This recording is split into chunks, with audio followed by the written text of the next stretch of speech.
What's up, motherfuckers?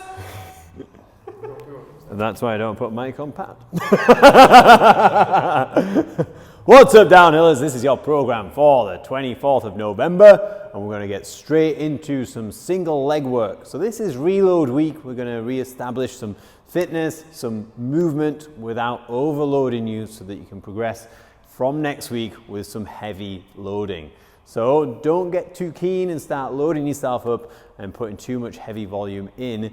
This week is purposely as it is so that you become a better rider. So stick to the program, stick to these single leg deadlifts at lightweight and focus on movement and position. So you're gonna do 12 to 15 each side 3 times round. We're gonna use a barbell. You might not have used a barbell for this before. We are going to be loading these later on, so just test yourself with the movement, get some volume through, see how you feel. So both hands on about the width of your handlebars. Then stand all the way up, start the movement from the top so you can brace your midline, let the bar come all the way over, and then your back leg comes out to counterbalance, so you're creating a straight line as far as you can. Keep going, Pat, keep going. Keep going, and up. So you don't have to hit the ground if you feel like you're at the extremity of your hip. So you're going to do all of them on one leg, 12 to 15 reps. Which leg was it, Pat? Now you've done 2 on one, 1 on the other. Stay on that one. And just up. Yeah, proficient. Yeah. So as you can see, it's a little bit more balancy, that's the point. But we can also load, so when you get better at this movement, because you've practiced, then we can put some loading through and that'll be great for you. So day one, second part of day one, capacity builder. This is our preferred, is running.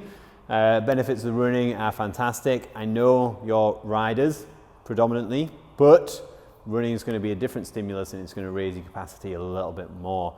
If you want to use a turbo trainer or a rowing machine, there are things on the PDF there, but we want to do 5 400-meter runs and resting the same amount of time that it took to do that run, probably within 15 seconds. So if you did a run in 1 minute 40, round it up and rest 1 minute 45 and try and do that throughout. If it takes you 2 minutes, rest 2 minutes, and then try and maintain that pace throughout all 5 efforts. It's nice and simple, but it's great for your capacity, so get after it. The final part of day one, Russian twist. As many as you can in a 5-minute window. Note down how many you get. We're going to redo this on day 3, and you're going to try and beat that score. So Russian twist, keeping the plate or kettlebell or ball or whatever you choose off the ground. Try and let your chest face the plate as you twist. Be very vigilant on the movement. Don't just cheat by using arms only. That'll burn your shoulders, and that laugh was no criticism, Pat. Yeah.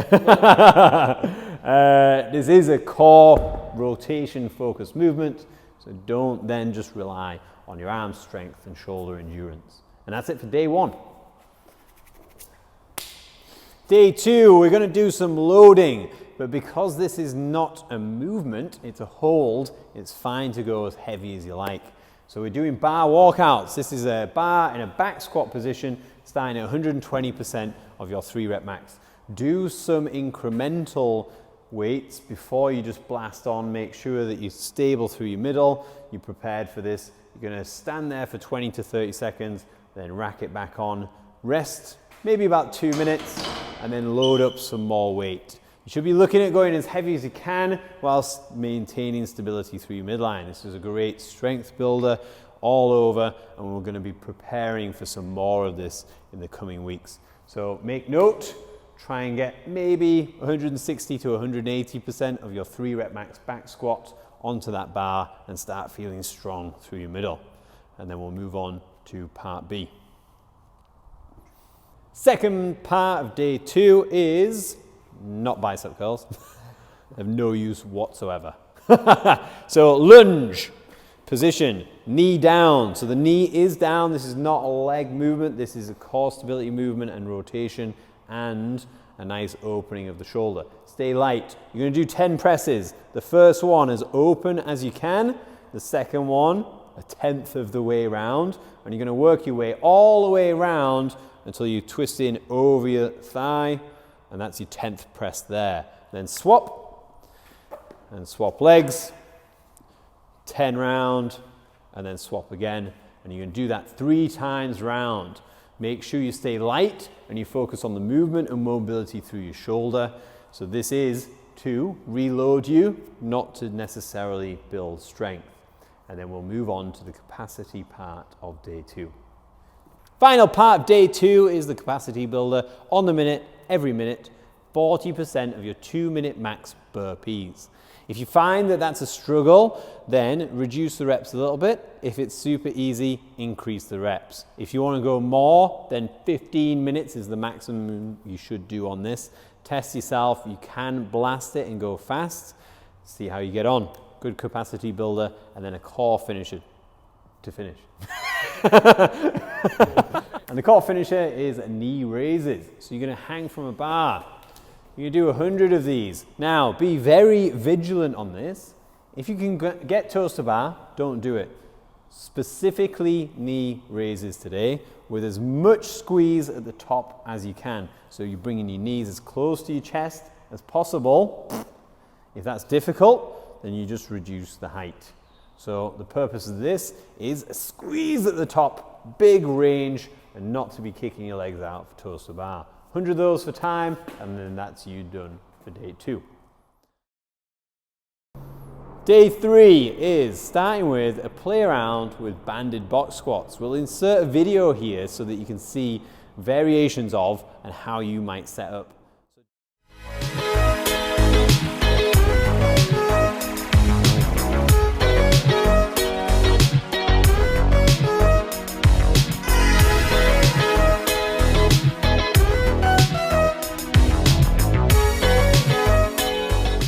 Box height is super important, not just for safety, but for effective execution of the movement. So ultimately, in a squat, the bigger the range, the better, especially when you're sitting down to a box. But priority is going to be on spinal curve. So if I go for a 14-inch box, I can get just below parallel. My spinal curve is maintained. I'm braced through the middle, which is going to set me up for a nice extension. If I go too low and the box is just out of reach, I'm going to start curving under, and that's going to be detrimental to the efficacy of the squat. And a 20-inch box, if I squat down to this, as you can see, my hips are going to be above my knee. So the only time that this height box would be appropriate is if I couldn't get any further whilst maintaining my lower back curve. I like to go on a corner so you can set your feet and you know where the box is without having to look down. And that's going to set you in a nicer position for the squat. So before we put any bands on at all, it's important that you feel comfortable going down with the bar on your back onto that box. So during your warm-up sets, make sure that you do multiple reps sitting down onto the box and standing at speed. The band tension that you need is going to be entirely down to you. What we're looking for is probably a total of 40% of your 1 rep max back squat with a combination of weight and bands. At this stage, when we're looking for lots of speed, it's probably better to do more band weight than actual weight on the bar. That way you're pushing against the band tension, progressively getting heavier at the top. If you have a heavy weight and very few bands, then the tension is going to be similar all the way, and it's going to be more of a grind when we're looking for an explosive movement out the bottom. It's important that during your warm-up sets, you use some light bands to make sure that you can handle the feeling of a banded squat, especially if you've never done it before. It might be fine to put it on, it might feel like it's a light band, but as soon as you unrack the bar, it's going to create some instability, so make sure you start light.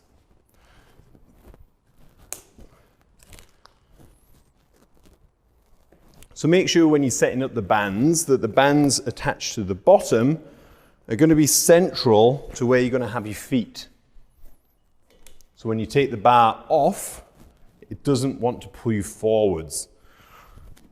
It will, however, pull you backwards. So when you release the bar from the rack, just be steady, be ready for it to pull you in some odd directions. And then from there, nicely braced, chin neutral, down to the box, a release of tension through your legs, but not your core, and then drive nice and hard, as quickly as you can. Today for 3 reps before racking back on.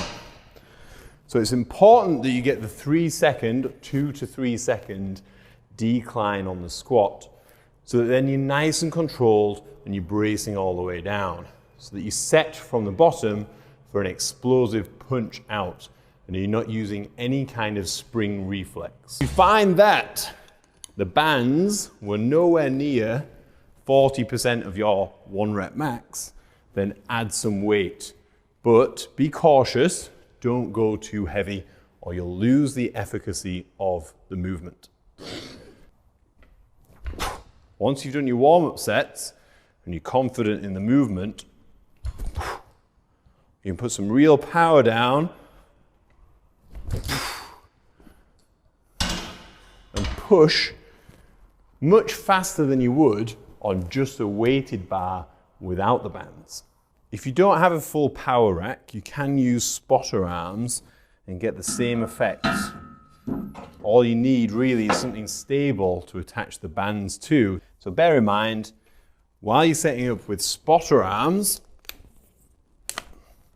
the further away it is from the ground, the less tension you have and the more variance in the tension during the squat. So we like to use lighter bands and double them up and just make sure that at the bottom of the squat you do have some tension, so you're not standing up fully with no tension whatsoever. In the absence of anything fixed that you can attach bands to, then you can use weighted objects such as kettlebells or plates. But bear in mind that this is a movable object, and if you rack a band up that's very close to the weight of the kettlebell and you start squatting and it starts moving around, that could create problems and potentially danger. Danger! So don't overload today. The purpose is just to put feelers out, see the best setup, how to do that quickly, and see how you feel on these squats with the height of the box, the band tension, and maybe a bit of plate loading. We're going to be doing more of these in the coming weeks, so this is just to familiarize yourself. So do a warm-up that you would normally do for back squats, play around with this for 10-15 minutes, and then we'll move on to the capacity building workout. The capacity building part has a new movement in to familiarize yourself with box drops into a lunge. But first I'll tell you about how it works. 21 minutes on the minute every minute. The first minute is a ring, I'll just hop up there, Pat. A ring support, just holding 40 seconds. Then 20 seconds rest. You're going to find yourself a box or a stack of plates side by side. Try this before you go straight into the workout. You're going to stand on the box, you're going to drop off into a lunge, bam, and straight back up. Wah-ya! And then swap which legs forwards on the other side. So don't feel like you need to spend a little time on the box, quite the contrary to that. Spend a fair amount of time on the box so that you can set yourself up, shuffle to the edge, and then drop off, hop back up, and then make sure you're ready on the other side before you do the next one. You're going to do that for 40 seconds and then rest the remaining 20 and then spend 40 seconds of the next minute on a static bike, a rowing machine, or a ski erg. And then that's it for 21 minutes.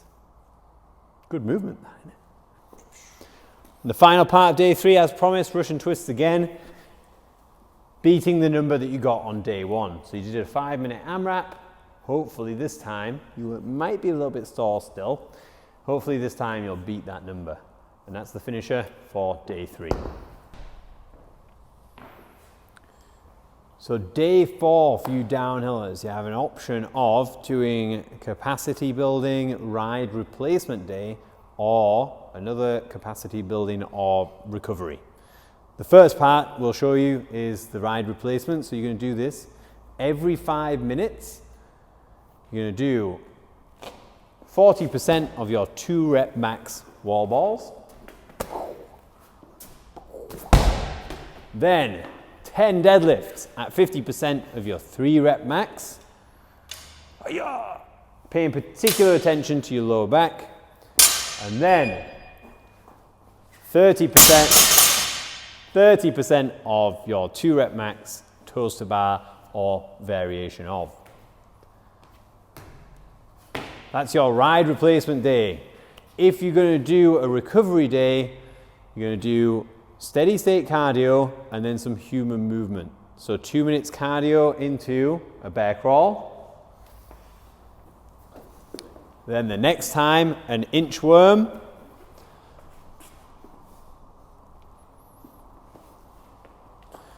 And then the next time, a duck walk. And then the time after that, only if you're familiar, a Turkish get-up.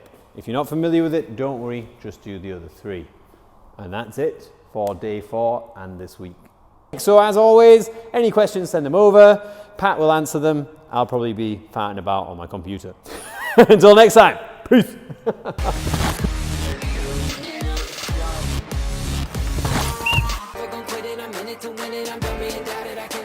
Just thinking about it, it's got me way up. There's something about this life that really makes me wanna breathe. It keeps me headed towards some things I really gotta see. Staying open till the